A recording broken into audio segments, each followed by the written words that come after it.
एक बहुत ही छोटा सा गांव था। धूल भरी पगडंडियां, बारिश में मिट्टी की महक और रात में टिमटिमाते दीपक। मगर उसी गांव में एक ऐसी कहानी पनप रही थी जो किसी दिन लाखों दिलों को हिला देगी। उसी कहानी का नाम था आरव।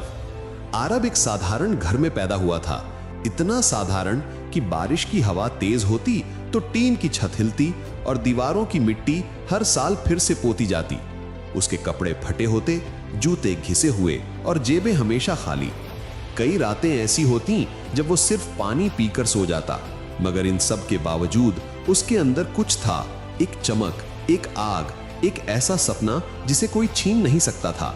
दुनिया उसे गरीब कहती थी, मगर वो खुद को कभी कमजोर नहीं मानता था। उसके दिल में एक विश्वास छुपा था कि एक दिन वो अपनी किस्मत बदल कर दिखाएगा। लेकिन गांव वाले वे हंसते थे, कहते, बेटा बड़े सपने अमीरों के होते हैं, तू कल का खाना सोच। ये शब्द उसके कानों में चुभते थे, लेकिन उसके दिल में एक आवाज हमेशा फुसफुसाती, तेरी कहानी अभी शुरू ही हुई है। एक शाम जब आसमान नारंगी हो चुका था और नदी अपनी धीमी लहरों में सूरज को समेट रही थी, आरव अकेला बैठा था, आंखों में दर्द भरा हुआ, दिल में हजार सवाल। तभी पीछे से एक धीमी आवाज आई, इतनी छोटी उम्र में इतनी भारी उदासी क्यों मेरे बच्चे? आरव मुड़कर देखता है, सफेद दाढ़ी, शांत आंखें, हल्की मुस्कान। गुरुदेव, गांव के बुजुर्ग शिक्षक। आरव ने रोते हुए कहा, गुरुदेव, सब लोग कहते हैं कि गरीबी में पैदा हुआ बच्चा बड़ा नहीं सोच सकता, कहते हैं कि मेरा सपना बेकार है, मैं कुछ नहीं कर सकता। गुरुदेव मुस्कुराए। उन्होंने अपनी झोली से एक पुराना छोटा सा दर्पण निकाला और बोले, इसमें देखो क्या दिखता है? आरव बोला, खुद को देख रहा हूं और अपनी थकान भी। गुरुदेव धीरे से बोले, थकान के पीछे क्या दिख रहा है? गहरे देखो।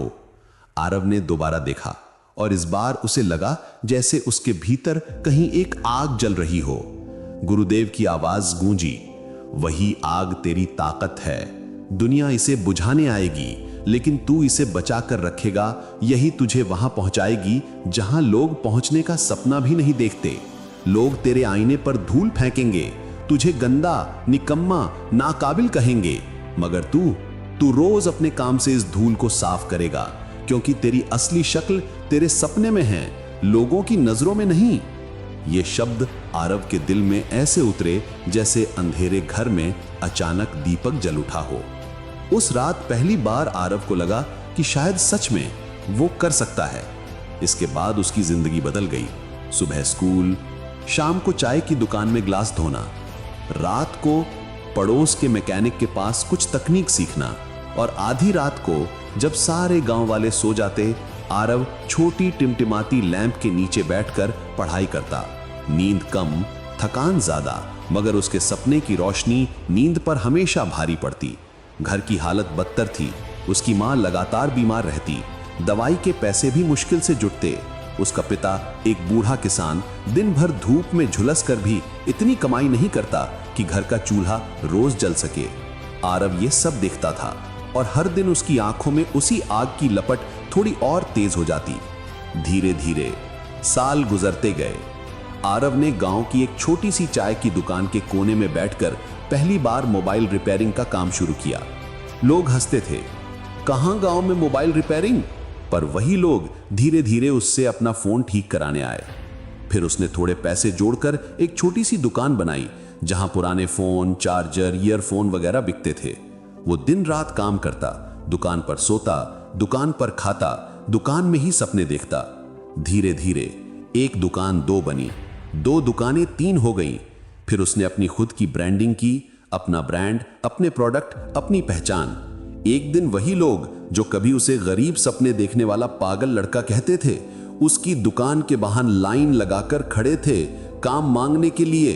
उसकी मां की दवाई समय पर आने लगी, उसके पिता ने खेत में जाना छोड़ दिया, और आरव वो हर दिन अपने संघर्ष को याद करता और गुरुदेव की उस बात को, लोग तेरे आईने पर धूल फेंकेंगे, तू उसे रोज साफ करते रहना। फिर एक सुबह दरवाजा खुला और गुरुदेव अंदर आए। आरव उन्हें देखकर भावुक हो गया। वो उनके पैर छूकर बोला, आज अगर मैं यहां खड़ा हूं तो आपकी वजह से हूं। गुरुदेव ने उसके कंधे पर हाथ रखा। नहीं बेटा, मैं तो बस तुझे अपना चेहरा दिखाने वाला आईना दे पाया, असली यात्रा तूने की है। दुनिया गरीब को छोटा दिखाती है, लेकिन जो बड़ा सोच ले उसे कोई रोक नहीं सकता। आरव की आंखें भर आईं। वो मुस्कुराकर बोला, गुरुदेव, मैं और भी बड़ा बनना चाहता हूं। गुरुदेव बोले, जो आग तेरे भीतर है बस उसे जिंदा रखना, बाकी मंजिल खुद तेरे कदम पकड़ लेगी। और आज इस कहानी को सुन रहा वो व्यक्ति शायद तू ही है। शायद तेरी जिंदगी में भी कहीं कोई धूल जम गई हो, शायद तू भी किसी आग को दबाकर बैठा हो। याद रख, तेरी कहानी तेरी गरीबी नहीं लिखती, तेरी हिम्मत लिखती है, तेरी मेहनत लिखती है, तेरा विश्वास लिखता है, और तेरी आग तेरी सबसे बड़ी ताकत है। अगर ये कहानी दिल के अंदर गहराई तक उतर गई हो, अगर इसने एक छोटी सी चिंगारी भी जगाई हो, तो चैनल को सब्सक्राइब कर देना, लाइक और शेयर जरूर करना, क्योंकि शायद तुम्हारा एक शेयर किसी और के दिल में आग जला दे।